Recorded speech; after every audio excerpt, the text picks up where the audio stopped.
RCTV আয়োজিত doctor stock প্রোগ্রামে সকলকে স্বাগত জানাচ্ছি। আমি ডক্টর নওশিন নাইমা। আমাদের অনুষ্ঠানে বিশেষ অতিথি বিশেষজ্ঞ চিকিৎসক ও সার্জন ডাক্তার মাসুদুল হক স্যার, সহযোগী অধ্যাপক ও বিভাগীয় প্রধান, চক্ষু রোগ বিভাগ, রংপুর কমিউনিটি মেডিকেল কলেজ ও হাসপাতাল। চোখ আমাদের একটি অন্যতম গুরুত্বপূর্ণ অঙ্গ। চোখের দৃষ্টিহীনতার অন্যতম কারণ হিসেবে ধরা হয় গ্লুকোমা। তো আমরা স্যারের কাছে আজকে জানতে চাবো, স্যার গ্লুকোমা কী এবং কিভাবে প্রতিকার করা যায়।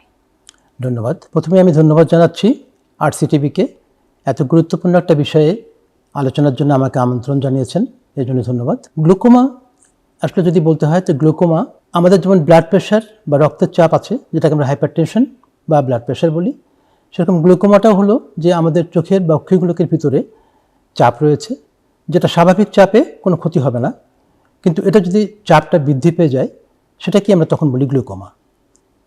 এই চাপটা বৃদ্ধি পেলে চোখের ভিতরে যে আমাদের পিছনের দিকে যে আমাদের চোখের নার্ভস রয়েছে, রেটিনা, অপটিক নার্ভ, এগুলোর মধ্যে যেমন রেটিনার মধ্যে অসংখ্য ক্ষুদ্র ক্ষুদ্র ফাইবার্স রয়েছে। এই ফাইবার্সগুলো এই বেশি চাপের কারণে তখন ক্ষতিগ্রস্ত হয়, যার কারণে আমাদের দৃষ্টিশক্তি কমে যায় বা হারিয়ে যায়। আর এখানে সবচেয়ে যেটা মনে রাখবার বিষয় সেটা হলো যে এই গ্লুকোমাতে যে দৃষ্টিশক্তিটা নষ্ট হয়ে যায় সেটা কিন্তু আর ফিরে পাওয়া যায় না। এটা কোনো চিকিৎসা করে বা কোনো অপারেশন করে কোনো কিছুতেই কিন্তু আমরা এটার ফিরে পাবো না। ঠিক যতটুকু পর্যায়ে আমাদের রোগ নির্ণয় হবে সেখান থেকে আমরা ওটাকে থামাতে পারবো, কিন্তু আমরা আগের দৃষ্টিশক্তি যেটা হারিয়ে গেছে সেটাকে আমরা ফিরে পাবো না। এবং এই গ্লুকোমা আসলে অনেক রকমেরই হতে পারে। তার মধ্যে যদি আমি বলি যে open angle glaucoma, angle closure glaucoma, secondary glaucoma, congenital বা জন্মগতভাবে গ্লুকোমা, কিন্তু এগুলোর মধ্যে যদি আমার কাছে মনে হয় যে এই ওপেন অ্যাঙ্গেল গ্লুকোমা যেটা, এটাই সবচেয়ে বেশি গুরুত্বপূর্ণ এবং এটাতেই আমাদের অন্ধত্বের হার সবচেয়ে বেশি। কারণটা হলো যে এটা একটা নীরব ঘাতক, অর্থাৎ কোনো সিমটম বা লক্ষণ ছাড়াই একজন রোগী বুঝতেই পারবে না যে তার চোখের এত বড় একটা ক্ষতি হয়ে যাচ্ছে। সে কারণেই এটাকে নীরব ঘাতক হিসেবে আমরা বলে থাকি। এবং এটা হলে পরে দেখা যায় যে দৃষ্টিশক্তি কমে যায় এবং সাধারণত আমাদের দৃষ্টিশক্তি যেমন আমরা সোজাসুজি যেমন দেখি এটা একটা, আর পার্শ্ব দৃষ্টিশক্তি মানে আমরা যে সোজাসুজি তাকিয়ে থাকলে আমরা চোখের আশেপাশে অনেক দূর পর্যন্ত দেখতে পাই, এটাকে বলা হচ্ছে পার্শ্ব দৃষ্টি। তো এই গ্লুকোমাতে কিন্তু প্রথমে এই পার্শ্ব দৃষ্টিটা সংকুচিত হতে থাকে, ক্ষতি হয়ে নার্ভসগুলো যখন ড্যামেজ হয় তখন এগুলো আস্তে আস্তে আমাদের এই ফিল্ডটা সংকুচিত হয়ে যায়। এটা যার কারণেই আস্তে আস্তে প্রথম দিকে রোগী বুঝতে পারে না, যখন বুঝতে পারে তখন অনেক ক্ষতি হয়ে যায়। যার কারণেই আমি বলেছি যে এটা একটা নীরব ঘাতক এবং অন্ধত্বের প্রধান কারণের মধ্যে এটি একটি কারণ। স্যার, এখানে আমি একটা কোশ্চেন করব, গ্লুকোমা কোন বয়সে এবং কাদের হয় বেশি? যে ক্রনিক ওপেন অ্যাঙ্গেল গ্লুকোমা যেটা, এটা 40 ঊর্ধ্ব যাদের বয়স, আমাদের বয়স যাদের 40-এর উপরে তাদের সাধারণত হয়। এছাড়াও কিন্তু জন্মগতভাবে গ্লুকোমা হতে পারে, যেটাকে আমরা কনজেনিটাল গ্লুকোমা বলি, যে একটা বাচ্চা জন্মই হবে গ্লুকোমা নিয়ে। সেক্ষেত্রে খুব অল্প দু একটা জিনিস দেখলেই বোঝা যাবে, চোখের মণিটা বড় হবে, চোখের মণিটা ঘোলা হবে, চোখ দিয়ে পানি পড়বে। এটা যদি তাদের বাবা মা যদি একটু খেয়াল করেন তাহলে খুব সহজেই বুঝতে পারবেন যে এটা গ্লুকোমা বা এ ধরনের কোনো লক্ষণ। তখন বিশেষজ্ঞ চিকিৎসকের সঙ্গে যোগাযোগ করলে পরে তারা যা ব্যবস্থা নেওয়ার তা নিতে পারেন। স্যার, আমরা গ্লুকোমা কিভাবে প্রতিকার করব? হ্যাঁ, এটা একটা সুন্দর প্রশ্ন। যে এই গ্লুকোমাটা বিশেষ করে আমি যেটা বললাম যে আসলে গ্লুকোমা প্রতিরোধ করাটা, এটা আমরা যদি একটু সচেতন না হই তাহলে এটা প্রতিরোধ করাটা খুবই কষ্ট। যেমন আমি বলেছি যে গ্লুকোমাতে, যে ক্রনিক গ্লুকোমাতে যে দৃষ্টিশক্তিটা কমে যায় সেটা পার্শ্ব দৃষ্টিশক্তি। এটা খুব সচেতন যদি একজন মানুষ হন তাহলে এটা বুঝতে পারবেন যে তার আস্তে আস্তে সে পাশে যতটুকু দেখতে পেত এটার জন্য মনে হচ্ছে যে কমে যাচ্ছে। অথবা হাঁটতে যাচ্ছেন, কারোর সঙ্গে ধাক্কা লেগে যাচ্ছে, কোনো কিছুর সঙ্গে ধাক্কা লেগে যাচ্ছে।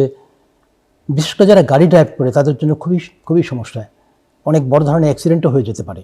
তো এটা যদি সচেতন কেউ হয়, এরকম কিছু দেখতে পায়, তাহলে পরে তখন সরাসরি বিশেষজ্ঞ চিকিৎসকের সঙ্গে যোগাযোগ করা। আরেকটা কথা এখানে আমি না বললেই নয় যে 40 ঊর্ধ্ব যাদের বয়স, আমরা অন্তত বছরে যদি একবার করে চোখটা পরীক্ষা করাই কোনো বিশেষজ্ঞ চিকিৎসক দিয়ে, তাহলে পরে যদি গ্লুকোমা থাকে সেটা নির্ণয় করা যাবে এবং তার জন্য ডাক্তারের পরামর্শ মতো চিকিৎসা দেওয়া সম্ভব। আর যদি গ্লুকোমা হওয়ার সম্ভাবনা থাকে সেটাও কিন্তু ডাক্তার সাহেব তাকে বলে দিতে পারবেন। এছাড়া আরও একটা জিনিস এখানে, যে যদি দেখা যায় যে মাঝে মাঝে চোখে একটু ব্যথা হচ্ছে, মাথা ব্যথা হচ্ছে, চোখটা মাঝে মাঝে যেন লাল হয়ে যাচ্ছে, বাতির দিকে বা আলোর দিকে তাকালে পরে রংধনুর মতো জিনিস দেখা যাচ্ছে, এটা কিন্তু গ্লুকোমার লক্ষণ। তখন কিন্তু একজন বিশেষজ্ঞ চিকিৎসকের পরামর্শ নেওয়া আমি প্রয়োজন মনে করি। আরও কতগুলো জিনিস আছে, যেমন এখানে যদি কারো ডায়াবেটিস থাকে, তো ডায়াবেটিস থাকলেই শুধু হবে না, যদি ডায়াবেটিসটা কন্ট্রোল না থাকে, যেমন ডায়াবেটিসটা যদি আনকন্ট্রোল থাকে তখন কি হয়, ডায়াবেটিক রেটিনোপ্যাথি হয়। এই ডায়াবেটিক রেটিনোপ্যাথি হলে পরে তখন কিন্তু তাদের এই গ্লুকোমা হওয়ার সম্ভাবনা থাকে। এছাড়াও আরও কতগুলো জিনিস খেয়াল রাখতে হবে, যদি এই গ্লুকোমাটা বংশগত, যেমন ডায়াবেটিস, হাইপারটেনশন, এর মতো কিন্তু গ্লুকোমাটাও কিন্তু বংশানুক্রমে হয়ে থাকে। তো আমরা যদি এ ব্যাপারে একটু সচেতন হই, যে আমাদের বাবা মা বা আত্মীয় স্বজন যারা ব্লাড কানেক্টেড, রক্তের রিলেশন তাদের সঙ্গে, তাদের যদি কারো গ্লুকোমা থাকে, তাহলে আমরা ডাক্তার সাহেবের কাছে যাব এবং সেটা বলবো যে আমার বাবা মা বা আমার এরকম রক্ত সম্পর্কের একজনের গ্লুকোমা আছে, তাই আমার চোখটা একটু পরীক্ষা করে দেখবেন যে আমার গ্লুকোমা আছে কিনা। এটাও একটা বেশ অনেক ধরনের ইম্পর্টেন্ট ব্যাপার।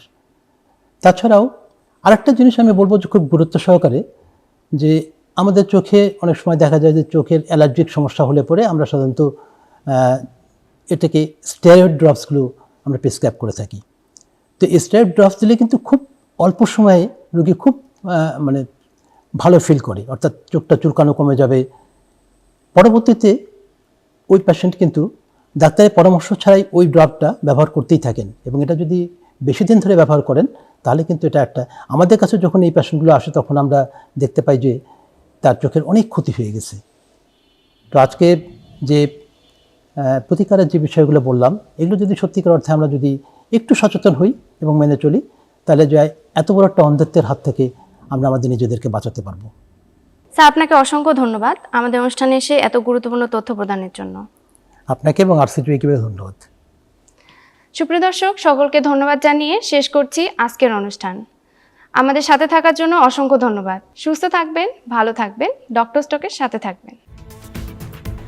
Rangpur community medical college hospital, for health, for education.